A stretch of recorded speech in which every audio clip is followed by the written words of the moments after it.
Cincinnati made a gamble. A gamble with the drinking water of 300,000 people.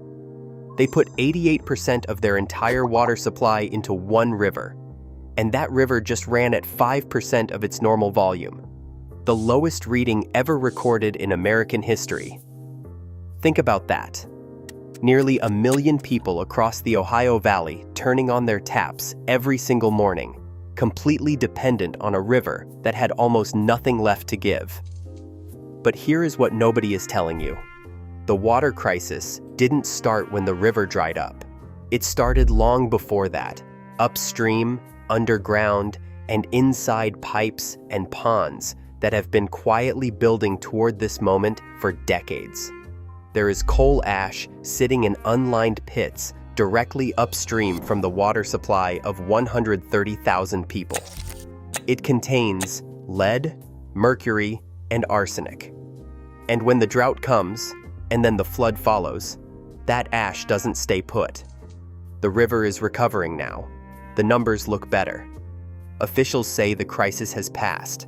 So why are scientists warning that the worst is still coming? The Ohio River stretches 981 miles from Pittsburgh, Pennsylvania to Cairo, Illinois, where it empties into the Mississippi. It is the second largest river in the United States by volume. Its watershed drains parts of 15 states, and under normal conditions, it contributes half of all the water flowing through the lower Mississippi River. Half, not a small share, not a supporting role. Half of the most important commercial waterway on the entire continent depends on the Ohio showing up.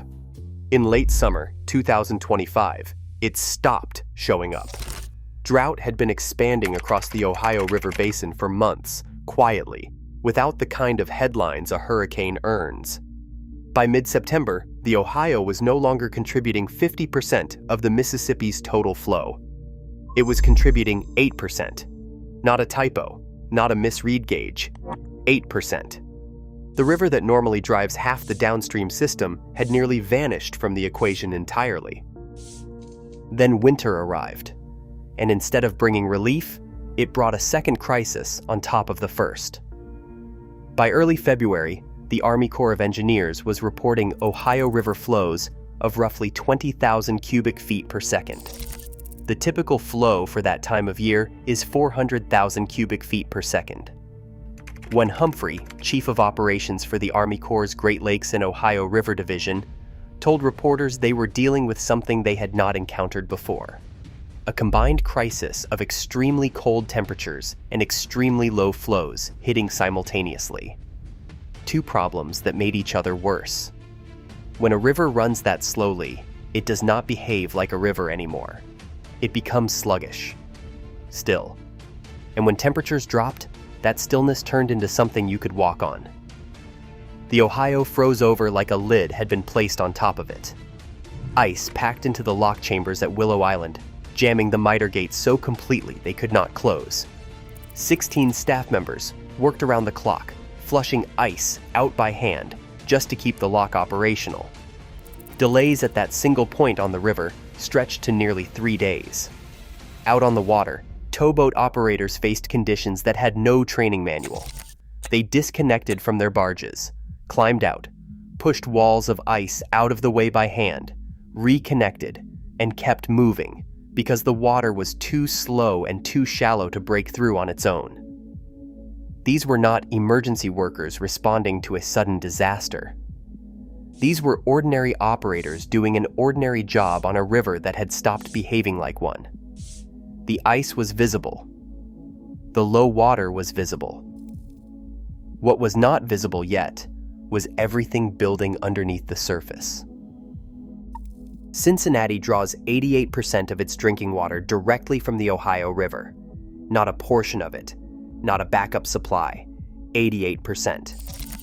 The city of 300,000 people has built its entire water system around a single source, and that source just ran at 5% of its normal capacity.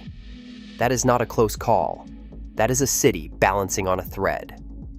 Cincinnati is not alone on that thread. Louisville pulls from the same river and serves roughly 1 million people from that single source.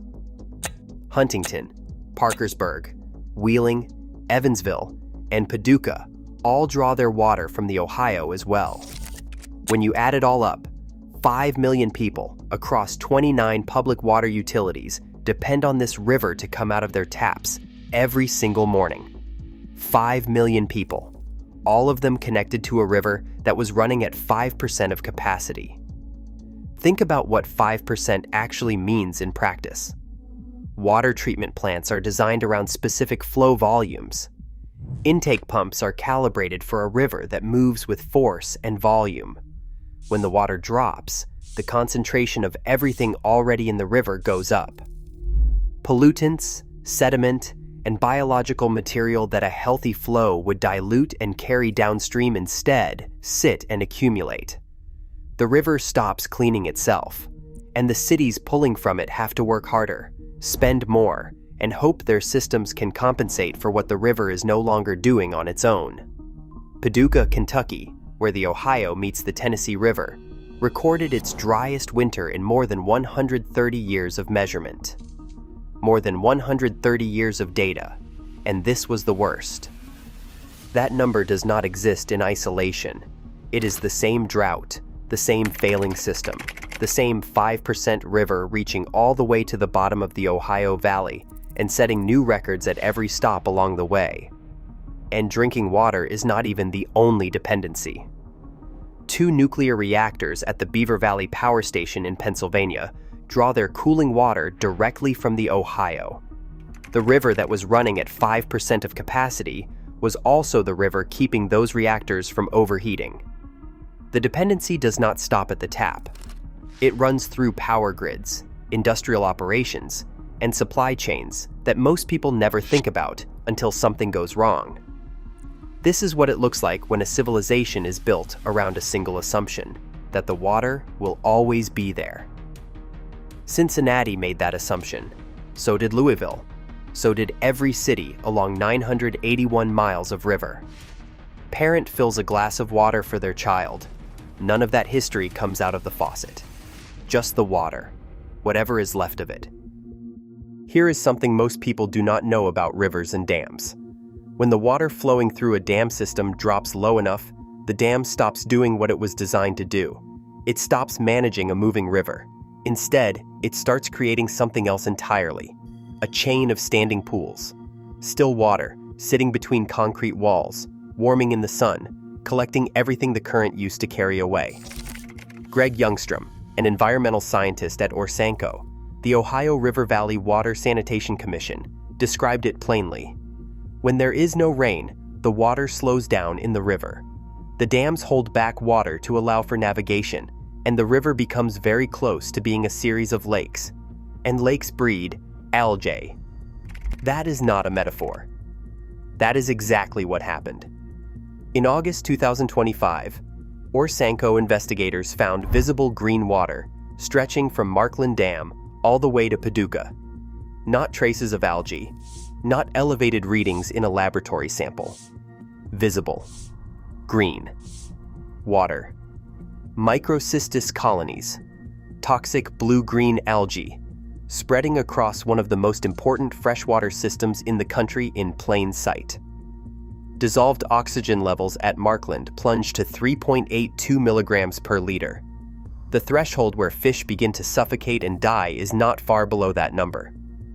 The river was not just running low, it was running out of the chemistry that keeps things alive inside it. This was not the first time. In 2019, a toxic blue-green bloom covered a 300-mile stretch of the Ohio River and forced Louisville Water to treat its drinking water continuously for 6 straight weeks. 6 weeks of around-the-clock treatment for a city drawing from a poisoned source. That event was treated as a crisis, an outlier, something to recover from and move past. But the conditions that created the 2019 bloom did not disappear. They became the new baseline. In Cadiz, Ohio, a small village in Harrison County, residents spent more than a month under a boil water advisory after the drought and flood cycle cracked the concrete filters inside a treatment plant that was already struggling to keep up. A local resident named Stacy Greer started filling gallon jugs from her own tap and testing the pH herself. Not because she had the training for it, because nobody else was doing it. A consultant eventually came out and assessed the damage. The repairs would cost more than $2 million. Cadiz does not have $2 million. And the water coming out of the faucet is still not right. That is what a river becoming a chain of lakes looks at ground level, not a nature documentary. A woman, alone, testing her own water, waiting for help that has not come. 20 miles east of Cincinnati, on the Ohio River floodplain in Pierce Township, sits a former coal-fired power plant called the Walter C. Beckard facility. It closed years ago. The smokestacks are quiet. The operation is gone. But what it left behind did not go anywhere. 6 million cubic yards of coal fly ash, sitting in unlined ponds, directly upstream from the wells that supply drinking water to 130,000 people. 6 million cubic yards is not a small spill contained in a corner of a property. It is a permanent structure built from decades of industrial waste, and it is sitting in the ground with nothing between it and the surrounding soil except the assumption that the water table will stay where it has always been. That assumption no longer holds. Coal fly ash contains lead, mercury, and arsenic. These are not trace amounts that require sensitive instruments to detect. These are heavy metals at concentrations that cause serious harm. And during drought to flood cycles, when groundwater levels swing violently from one extreme to the other, the pressure that swing creates pushes contaminants through the ash and into the aquifer below. The drought pulls the water table down. The flood drives it back up. Each cycle moves the contamination closer to the wells. Pierce Township trustee Alan Freeman did not use careful, diplomatic language when asked about this. He said it plainly. This is something that should scare the hell out of everybody. That pollution is sitting there right next to your water. He is right. And the problem extends far beyond Pierce Township. The Walter C. Beckard site is not an isolated case. It is one example of a pattern that repeats itself along the entire industrial corridor of the Ohio River. Closed plants, unlined ponds, legacy contamination sitting in floodplains that were never designed to hold what was put in them. The river's history as an industrial backbone means its banks are lined with the remnants of a century of manufacturing, and most of those remnants were never fully cleaned up. The crisis downstream tells the same story at a larger scale. For the third consecutive year, the Army Corps of Engineers constructed an underwater sill near New Orleans specifically to hold back saltwater intrusion from the Gulf of Mexico. When the Ohio runs dry, the Mississippi loses volume, and without enough freshwater pressure pushing south, the Gulf pushes north. The contamination threat does not stay local. It travels with the current, or in this case, with the absence of one, all the way to the bottom of the continent. The river connects everything, and everything the river touches is now touched by what was left behind upstream. The Ohio River is not just a waterway, it is a highway, one that moves between 179 and 225 million tons of cargo every single year. Fuel, chemicals, grain, the raw materials and finished products that keep American industries running flow up and down this river in volumes that most people never see and never think about. A single 15-barge tow moving down the Ohio carries the equivalent load of 1,050 trucks. One tow. The river does not just supplement the highway system. In the American interior, it replaces it. The economic weight behind that is staggering. The Ohio River's inland waterway system alone generates $23.2 billion annually and supports 130,000 jobs. That is not the entire Mississippi system. That is just the Ohio. One river, one corridor. And when that corridor chokes, the cost is not theoretical, and it is not contained to the people who live along the banks. The river ran low, barge operators did not shut down. They adapted, the way you adapt when the alternative is losing everything. They slashed tow sizes by 14%. They cut draft depths to 10 feet 6 inches, scraping as close to the riverbed as they could without running aground. They kept moving because stopping was not an option. But moving slower, with smaller loads, through shallower water means moving less. And moving less means the system that feeds American commerce starts falling behind. The last time the Mississippi system seized up from drought was 2022. A single autumn. ACUE. Weather estimated total loss at $20 billion. 2,000 barges backed up along the river system. The round-trip transit time from New Orleans to Cairo, normally 14 days, doubled to 27 days. Grain shipments moving southbound collapsed by 79%. Farmers watching their harvest sit in storage, while the price of moving it made the math impossible. That was one season, one autumn of a failing river. This is now the fourth year in 5 that the system has broken down. The infrastructure holding the Ohio River together was not built for this. The lock and dam system was completed in 1929. It is approaching 100 years old. 20 facilities maintain the minimum 9-foot navigation depth across the entire river. Some of the components keeping those facilities operational are so old that replacement parts are no longer manufactured anywhere. They do not exist. Gary Burge, operations manager at Markland Locks and Dam, said it directly. Fuel, chemicals, grain, all of it flows through gates that were engineered for a climate that no longer exists. The river is the same, the climate around it is not, and the gap between those two facts is widening every year.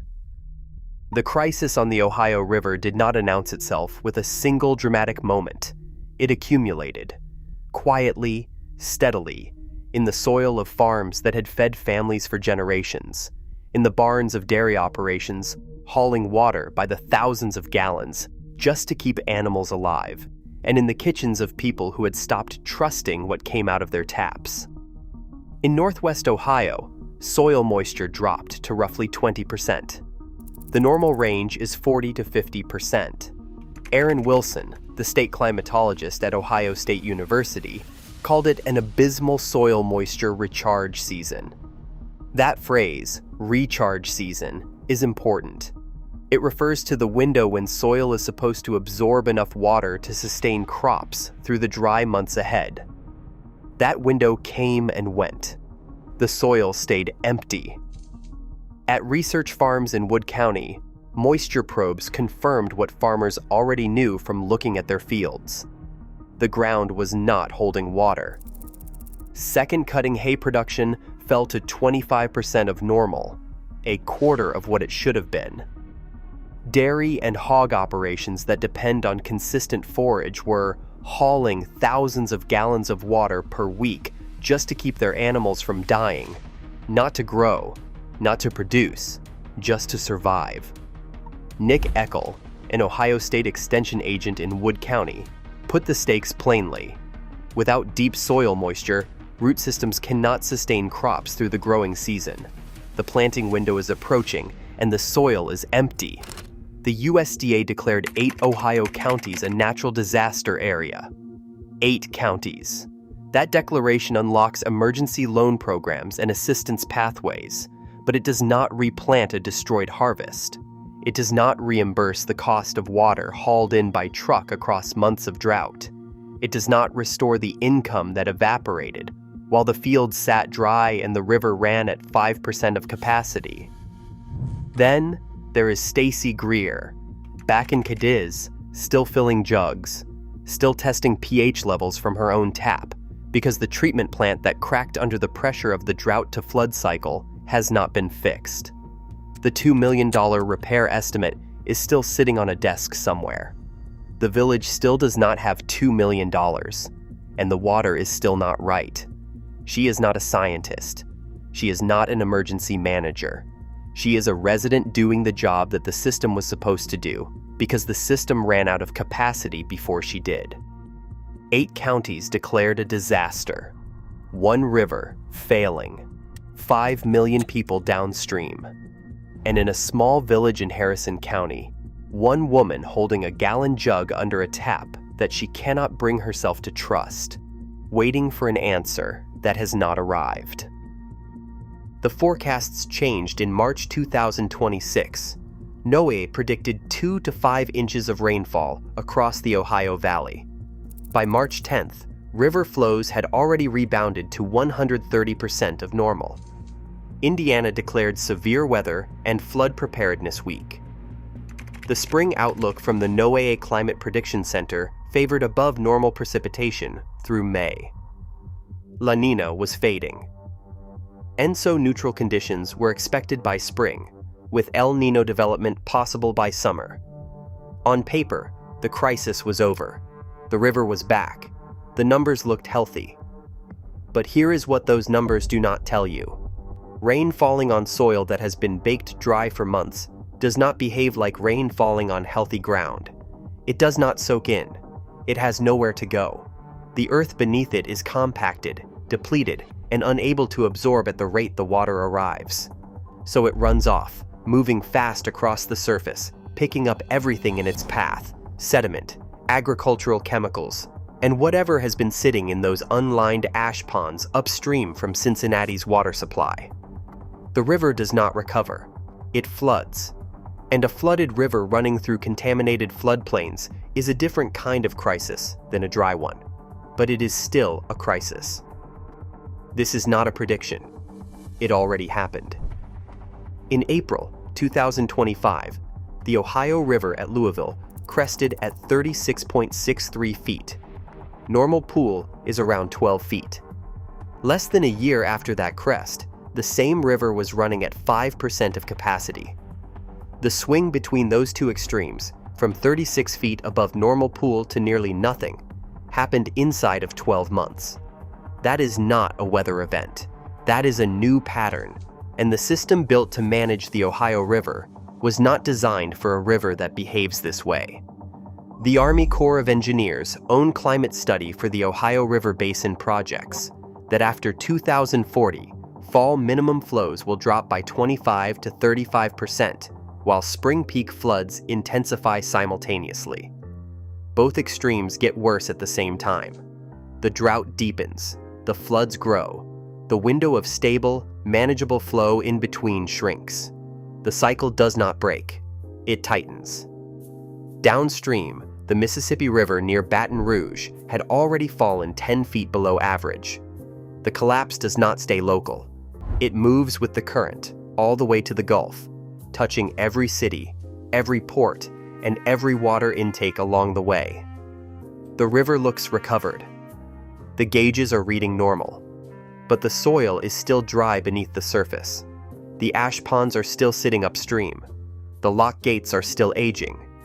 And the next drought is already building in the forecast models, pressing forward through data that most people will never see. Cincinnati did not make a reckless decision. It made the same decision every city along the Ohio River made.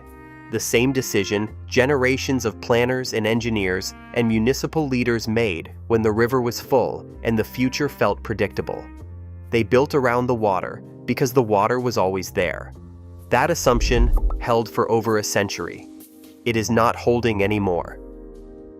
The brief recovery in river flow does not fix what is broken. It does not seal the coal ash ponds sitting upstream from 130,000 people's drinking water. It does not replace the lock gates engineered for a climate that no longer exists. It does not refill the soil moisture that farmers need before the planting window closes. It does not repair the cracked concrete filters in Cadiz, or bring Stacy Greer a glass of water she can trust. The gauges moved. The underlying conditions did not. The Ohio River is the largest tributary of the Mississippi. It feeds half the water in the most important commercial waterway on the continent. 5 million people drink from it. 30 industries depend on it. And right now, beneath the surface of a river that looks like it has recovered, the soil is still dry, the infrastructure is still aging, and the next drought is already building in the forecast models. Cincinnati made a bet on this river. So did every city downstream. The question is not whether the river will fail again. The data already answers that. The question is whether anyone will be ready when it does.